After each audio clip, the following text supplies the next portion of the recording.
Nah, disitulah peran seorang leadership untuk bisa membuat strategi itu berjalan dengan mulus.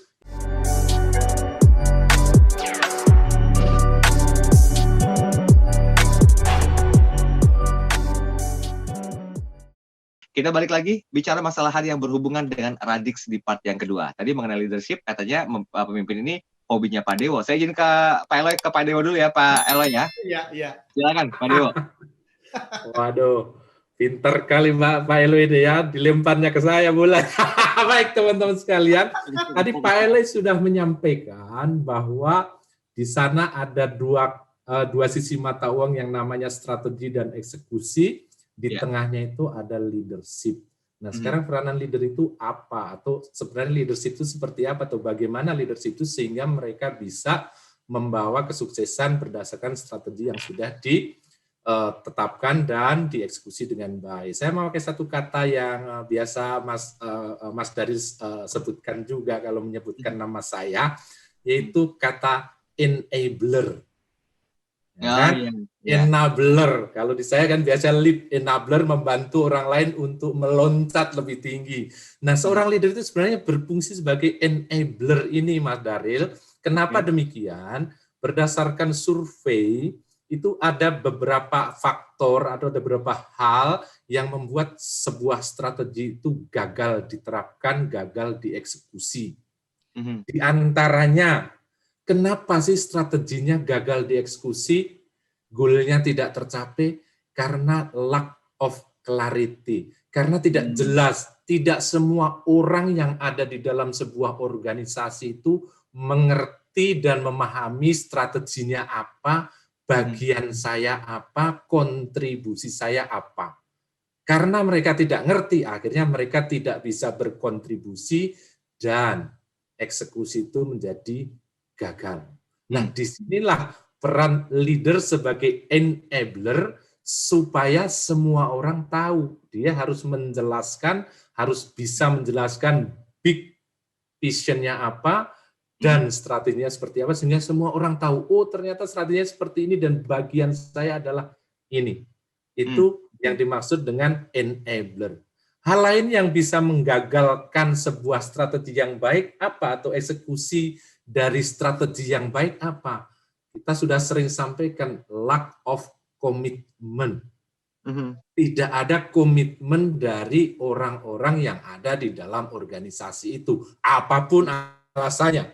Bisa karena tidak jelas, bisa karena memang tidak ada tenaga, tidak ada resources, apapun alasannya, tapi mereka tidak komit kepada strategi yang sudah dibuat atau sudah dicanangkan. Nah, kembali lagi, leader adalah berperan sebagai enabler untuk membangun komitmen di dalam organisasi itu.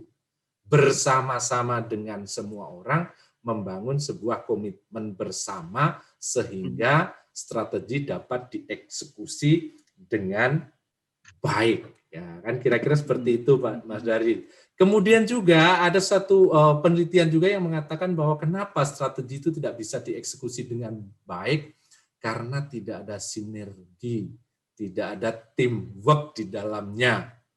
Akhirnya apa? Yang satu ke sana, satu ke sini, masing-masing bekerja sendiri-sendiri, tidak ada sinergi, sehingga tidak berhasil. Sama seperti kalau zaman dulu dibilang membangun menara Babel kan kacau balau itu katanya karena nggak ada sinergi dan koordinasi. Nah, itu kembali lagi peran seorang leadership sebagai enabler.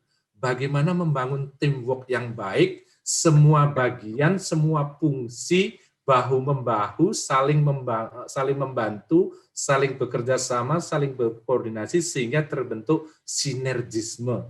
Konon kalau sinergi itu 1 tambah 1 tidak sama dengan 2. Tapi bisa sama dengan 3, 4, 5, 6, dan seterusnya.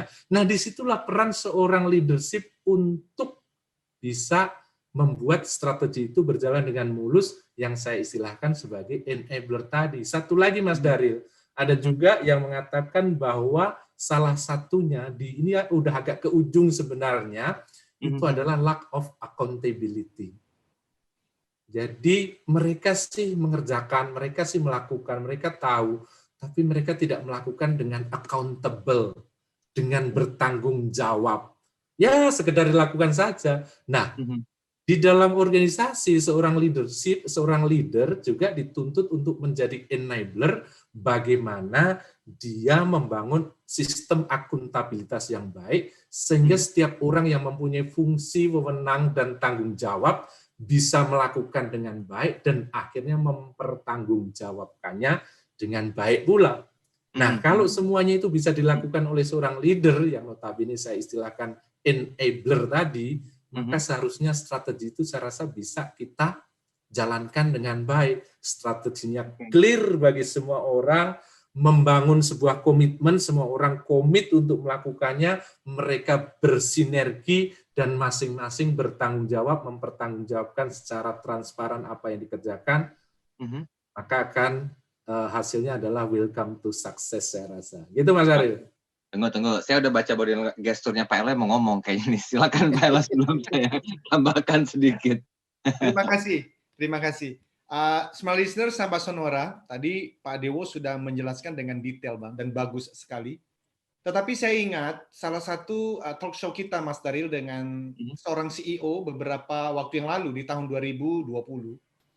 Di tengah-tengah kondisi ya, disruption seperti saat ini, ada beberapa yang saat ini malah para pemimpin itu tidak terlalu lagi mengedepankan strategi.